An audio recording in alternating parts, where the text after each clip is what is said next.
آج کی تاریخ کے اندر بھی لوگ یزید کی حمایت کا دم بھرتے ہیں. یزید استعارہ ہے ظلم و جبر کا، جور و زیادتی کا. کس طرح کوئی یزید کے ساتھ کھڑا ہو سکتا ہے؟ جس کے ساتھ کوئی کھڑا ہو اس کو کچھ تو اس کے اندر نظر آنا چاہیے. اور پھر مجھے بتائیے کہ ایک طرف امام حسین ہوں، ایک طرف یزید کھڑا ہے جس پہ پوری تاریخ کی گواہیاں ہیں کہ وہ شرابی تھا، وہ بندروں کے ساتھ کھیلتا تھا، اس کی پرورش ایک عیسائی قبیلے میں ہوئی، اس کی ماں کو طلاق دے دی تھی حضرت امیر معاویہ رضی اللہ تعالیٰ عنہ نے، اور جا کے ایک قبائلی علاقے میں اپنی ماں میسون کے ساتھ اپنے نانا بہدل کی تربیت کے اندر اس نے شب و روز گزارے ہیں اور پروان چڑھا ہے. ایک وہ ہے، اور دوسری طرف جس نے حضور کا لعاب لیا، حضور کے کندھوں پہ کھیلا، آغوش میں پرورش پائی، حضور علیہ السلام کے کندھوں پہ سوار ہوا، حضور سجدے میں ہیں تو حالت سجدہ میں حضور کی پشت پہ بیٹھا، حضور علیہ الصلوۃ والسلام کی قربت کا نور پایا، جس کے گھر کا دروازہ مسجد نبوی کے اندر کھلتا تھا، وہ حسین ہے. اور پھر حضور نے خبر کیا دی؟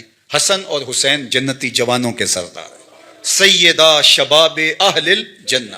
ایک طرف وہ کھڑا ہے جس کو حضور کی زبان سے جنتی جوانوں کا سردار کہا گیا، اور دوسری طرف ایک ایسا شخص کہ جس کی زندگی گناہوں سے، بدکاریوں سے، شریعت کی خلاف ورزیوں سے، جور و جبر، ظلم اور زیادتیوں سے بھری پڑی ہے. دوسری جانب وہ کھڑا ہے. میں تو نہیں موازنہ کرتا، موازنہ ہے ہی نہیں. چے نسبت خاک را بعالم پاک، کہاں حسین ابن علی اور کہاں یہ ناپاک شخص. اب اگر کوئی یزید کے لیے نرم گوشہ رکھتا ہے تو 100 بار رکھے. اب اس کا میلان اگر یزید کی طرف ہے تو ظاہر ہے گندگی کا کیڑا کدھر جائے گا؟ گندگی کا کیڑا پھولوں کی طرف تو نہیں آ سکتا. اس لیے جس کی جو جنس ہوگی اس کو وہی قرار ملے گا. میں کہتا ہوں تمہیں یزید مبارک، ہمیں حسین ابن علی مبارک. اللہ اکبر. اللہ نے حسین ابن علی کو جو عظمتیں عطا فرمائی ہیں، جو رفتیں عطا فرمائی ہیں، جو شانیں عطا فرمائی، تو ہمارے لیے اتنا کافی ہے کہ حضور نے فرمایا کہ وہ جنتی جوانوں کے سردار ہیں. یہ معال کار ہے، یہ انجام کار ہے. یہ حضور نے ان کے معاد کو بیان کیا. مجھے بتاؤ، جو باطل پر لڑے اور بغاوت کرے اور عدول کرے اور وہ جنتی جوانوں کا سردار بن جائے، ایسا تو ممکن نہیں ہے. یہ بات ذہن میں رکھو، جنت کی سرداری اسے ملے گی جو کرائیٹیریا پہ پورا اترے گا. یہ رب کا نظام ہے. جو جنتیوں کا سردار ہے اس کے سجدے دیکھو، اس کا رکوع دیکھو، اس کا قیام دیکھو، اس کی عبادتیں دیکھو. کسی نے کہا کہ حسین ابن علی نے شہزادوں کی طرح زندگی گزاری اور کربلا میں آ کے شہید ہو گئے. اور میاں تم بھول گئے ہو 26 ہجری میں کون تھا جس نے طرابلس کی جنگ لڑی تھی؟ 30 ہجری میں جنگ جرجان کے لیے کون گیا تھا؟ کون تھا جو میمنہ اور میسرہ پہ اپنے بھائی کے ساتھ کھڑا ہوتا رہا؟ تاریخ سے تم نے کبھی پردہ اٹھا کے دیکھا ہی نہیں. یہ حسین صرف مسلح پہ بیٹھا نظر نہیں آئے گا، یہ کئی جنگوں کے اندر کھڑا نظر آئے گا. حسین ابن علی نے جنگیں بھی لڑی ہیں اور سجدے بھی کیے ہیں، اور جو سجدہ حسین نے کیا آج تک کوئی کر ہی نہیں سکا ہے. اللہ اکبر. حسین ابن علی نے سجدہ کیا ہے اور حالت سجدہ میں ان کا سر دست قاتل نے کاٹا ہے. ہمارے لیے باعث فخر ہے کہ ہم حسین ابن علی کے ماننے والے ہیں، اور قیامت کے دن حسین ابن علی کے جھنڈے کے سائے تلے ہوں گے. یہ ہمارا اعزاز ہے، یہ ہمارا فخر ہے. اہل بیت کا پیار کتابوں سے نہیں ملتا. دین مجو اندر کتب اے بے خبر، علم و حکمت از کتب دین از نظر. تو یہ بات سن لو، پلے باندھ لو. اہل بیت رسول کا پیار یہ تمہاری تحقیق کا نتیجہ نہیں ہو سکتا، یہ کتابوں کی کتابیں پڑھ جانے کے نتیجے میں نہیں ہو سکتا. اہل بیت کا پیار پاکیزہ ماؤں کی گودوں سے ملتا ہے. تو ہمیں ماؤں کی گود سے حسین ابن علی کا پیار ملا ہے.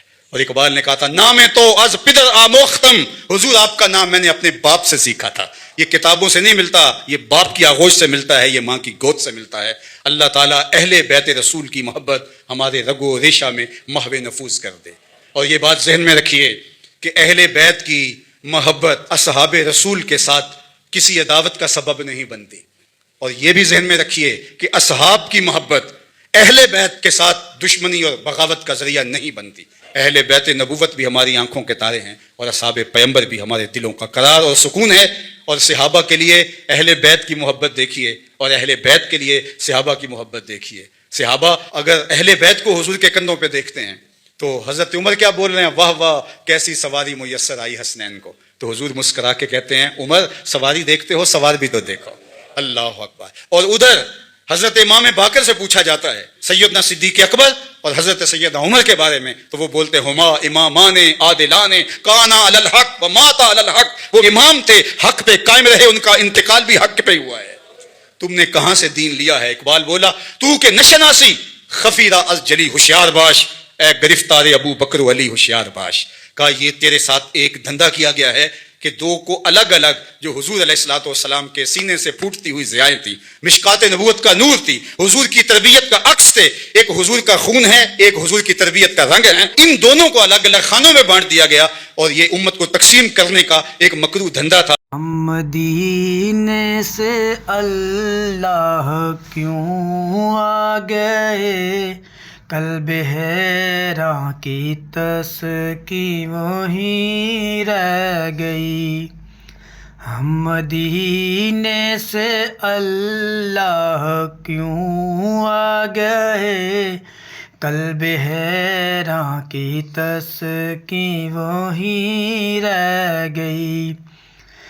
دل وہیں رہ گیا جہاں وہیں رہ گئی، ہم اسی در پہ اپنی جبی رہ گئی۔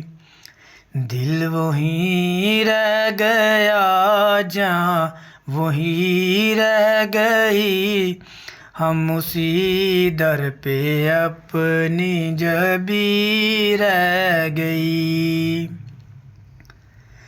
یاد آتے ہیں ہم کو وہ شام و سحر، یاد آتے ہیں ہم کو وہ شام و سحر، وہ سکون دل و جان و روح و نظر، وہ سکون دل و جان و روح و نظر، یہ انہی کا کرم ہے، انہی کی عطا، یہ انہی کا کرم ہے، انہی کی عطا، ایک کیفیت دل نشیں رہ گئی۔